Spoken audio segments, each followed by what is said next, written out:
মনে রাখবেন, আমরা বিএনপির শাসন দেখেছি, ভাবির শাসন দেখেছি, আমরা বুবুর শাসন দেখেছি, স্বামীর শাসন দেখেছি, মামার শাসন দেখেছি।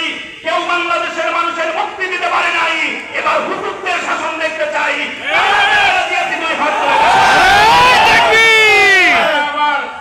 আমি আপনাদের কাছে জানতে চাই, এবার আমরা ভোট দেব তাদেরকে। আপনাদেরকে ওপেন চ্যালেঞ্জ দিচ্ছি, যারা রংপুরের মেয়র প্রার্থী, যারা রংপুরের এমপি প্রার্থী হবে, আপনারা সবগুলোকে পাবলিক লাইব্রেরি মাঠে ডাকবেন। ডাকার পরে জনগণ প্রশ্ন করবে, আমাদের সামনে কোরআন হাদিস থেকে যে সুন্দর করে বক্তব্য দিতে পারবে, এবার আমরা নির্বাচনে ভোট আমরা তাকেই দেব। আমাদের যারা যাতে করাইতে পারবে তাকেই আমরা ভোট দেব।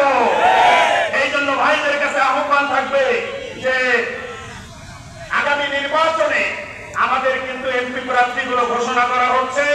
একটু আগে যেই ভাইগুলো বক্তব্য দিলেন, কেউ কলেজের ছাত্র, কেউ টেকনিক্যালের ছাত্র, দেখলে মনে হচ্ছে প্রত্যেকেই হুজুর। এই ধরনের লোকদেরকে যদি পার্লামেন্টে ক্ষমতায় পাঠানো যায়, আশা করা যায় বাংলাদেশের দুর্নীতি বন্ধ হবে। ঠিক কিনা? এই জন্য শ্রমিক আন্দোলনের পক্ষ থেকে সকলকে আহ্বান জানাচ্ছি, আগামী দিনে আমাদের যিনি প্রার্থী হবেন, হাত পাখার পক্ষে গণজোয়ার সৃষ্টি করতে হবে।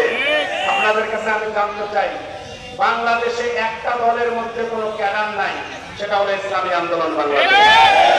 আমরা একটু বক্তব্য হয়তো বা কম দিতে পারি, সুর হয়তো বা একটু কম আছে, কিন্তু আমরা আদর্শকে বিক্রি করতে পারি না। ঠিক কিনা?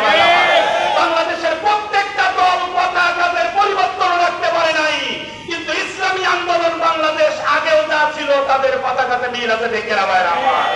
এই জন্য ইসলামী দল করতে না কপাল লাগে, কপাল। ইসলামকে ভোট দিতে না কপাল লাগে।